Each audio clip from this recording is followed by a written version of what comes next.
The whole thing has felt like this big dream come true.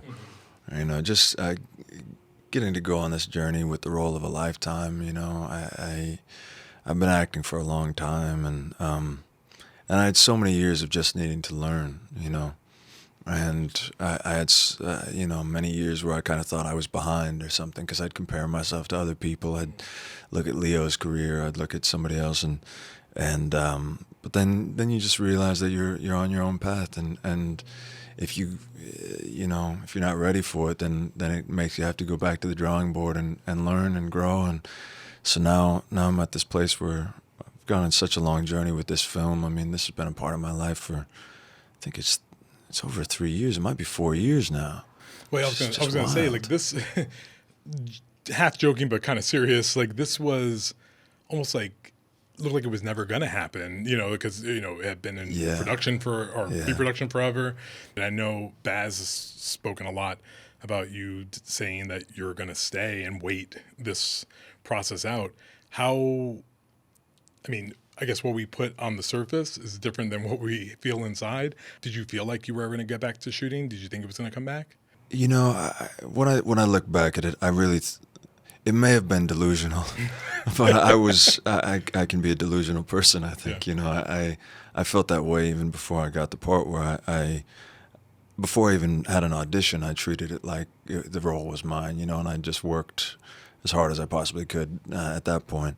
But then when we shut down, and you know, initially we thought we'll shut down for 2 weeks, and then we'll come back, and then that became a month, and then it became 6 months.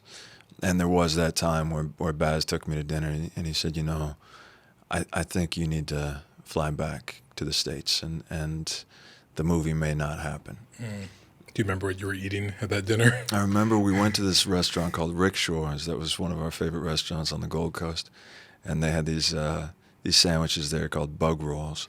The Morton Bay bugs. They made these like fried sandwiches, and they were delicious. And so we were eating those, and I said, you know, I'm not going to go back, and so it meant that I had to rent an apartment myself, and because basically all the corporate cards got shut down, so they couldn't even pay for my apartment or anything, and so I just said, you know, I'm just going to move to Australia essentially, because I knew that if I came back here that I'd lose the momentum that I had, and so I don't think I ever kind of let it not be an option.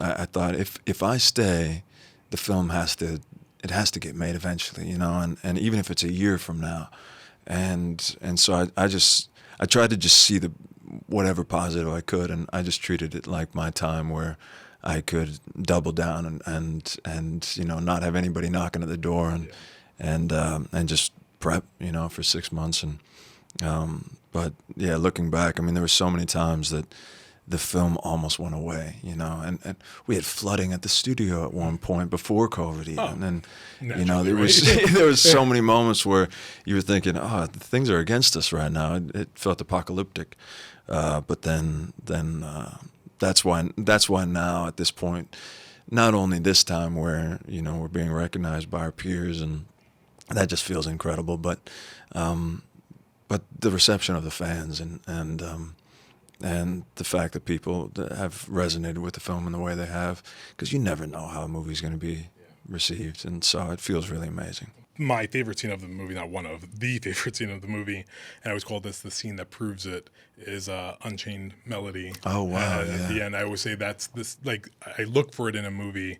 I look for the scene that, like, I feel either encapsulates the movie, or it's where the actor really gives everything that, like, everything in the movie is built to this singular moment, and it's both in that scene. It's everything that Elvis is about, and everything that you're about as an actor. And I wanted you to talk about getting in that headspace for that scene, because it really is you leaving. I call it emptying the arsenal. Everything that's in your acting pockets gets thrown out. You're like, this is all I got. Talk about getting in that space. Well, that moment. You know, that's one of those bits of footage that never ceases to break my heart. Because when you watch Elvis sing Unchained Melody, and you know that he's not going to be around much longer, and he can hardly speak at that point. I mean, he's gasping for breath and hardly able to get a full sentence out. But then he starts singing, and that operatic, incredibly powerful, emotional voice comes out. And then there's those moments where he smiles out at the audience, and you see that little boy in him.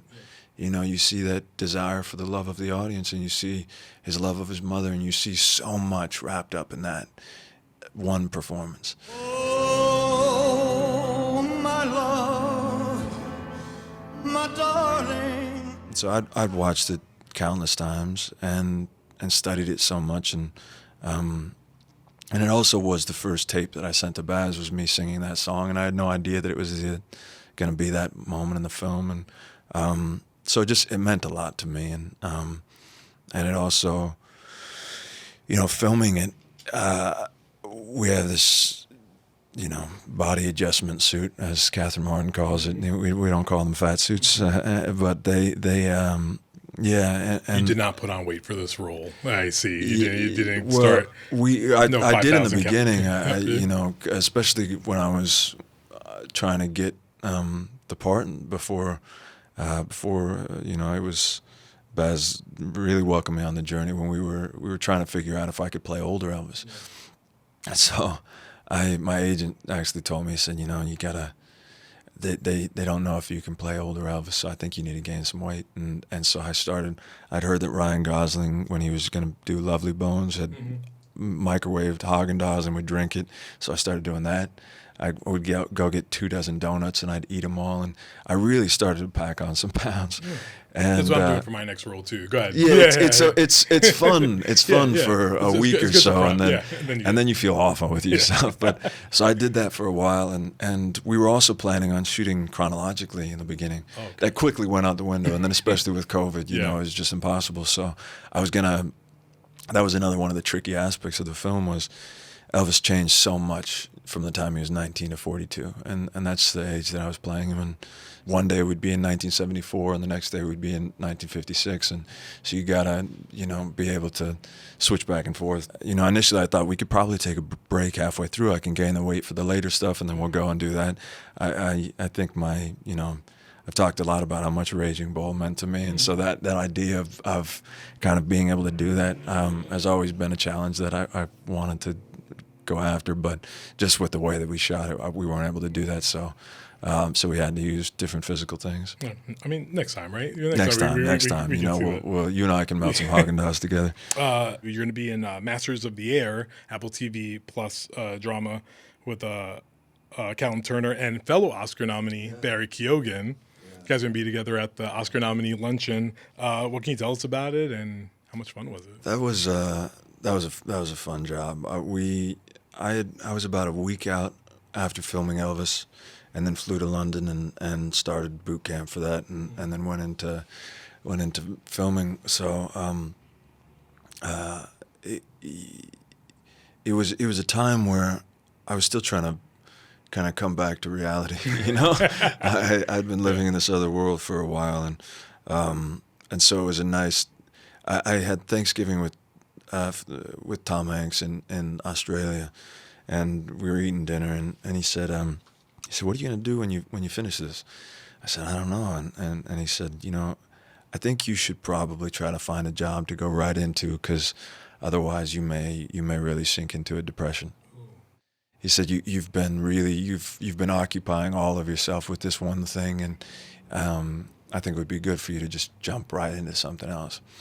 And then we started talking. He said, "I actually got this show I'm producing that you could come over and do," and that was this show. And I was a big fan of Band of Brothers and the Pacific, and so it had always been a dream of mine to be a part of something like that, and a big ensemble show, and so yeah, it was a great time. And Callum is now like a brother to me, and Barry, I just love him to death. We had a great time out there, and yeah, I'm excited. I'm excited for that one. This process obviously was, Elvis was in you. Like, he was in you. He lived within you. He's still here with you.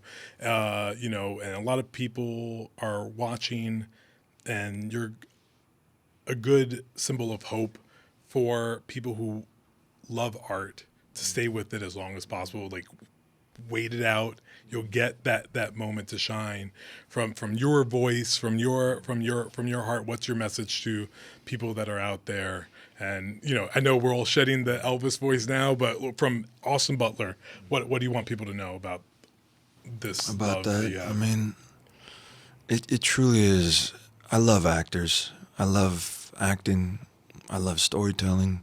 I feel so lucky and fortunate that I've been able to work, that I've been able to work with the people that I've been able to, and but I had many times where I didn't work, and many months, 8 months at a time, where I just wouldn't book anything, and that can break your spirit at times, and it can make you question if this is meant for you, and then that voice inside your head that tells you you're not good enough, or you're incapable of the type of work that you admire.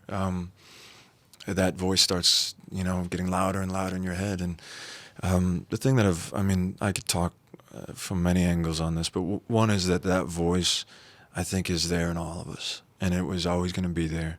I remember Mark Rylance saying, he said, if I could tell actors one thing, it would be, you are enough. And when I met Mark, I said, that meant a lot to me hearing you say that. And he said, isn't that a hard thing to realize, that you are enough?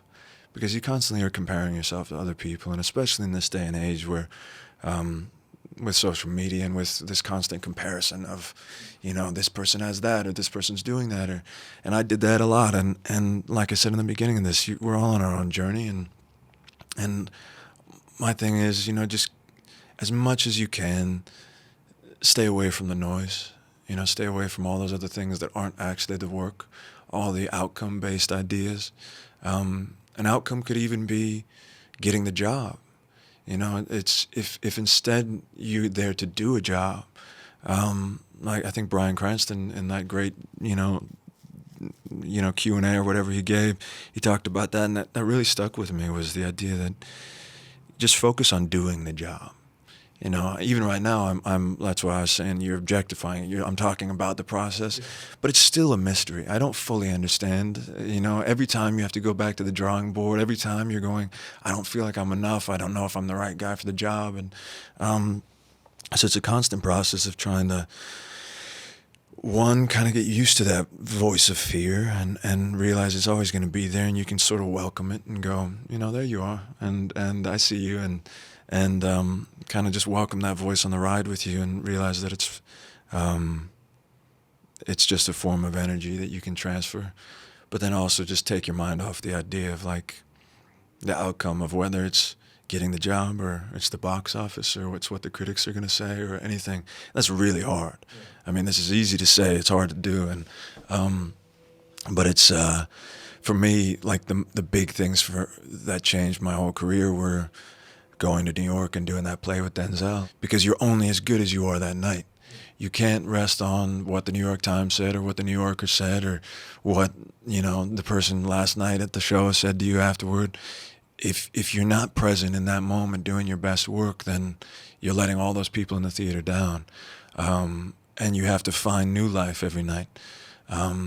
So that shifted me a lot, as far as just going, just try to do the best work you possibly can, and focus on how do you get better. And if that's the fuel that is taking you, then whether you're just doing a scene in an acting class, or you're doing a play, in some black box theater, or you're on Broadway, or you're doing a movie, or whatever that thing is, then it's about that moment of truth. And then that moment can be fulfilling in and of itself. And that's why I love watching painters, or people who are creating something with their hands, because it's the process that's the fulfilling thing, rather than the outcome. So I wish everybody the best.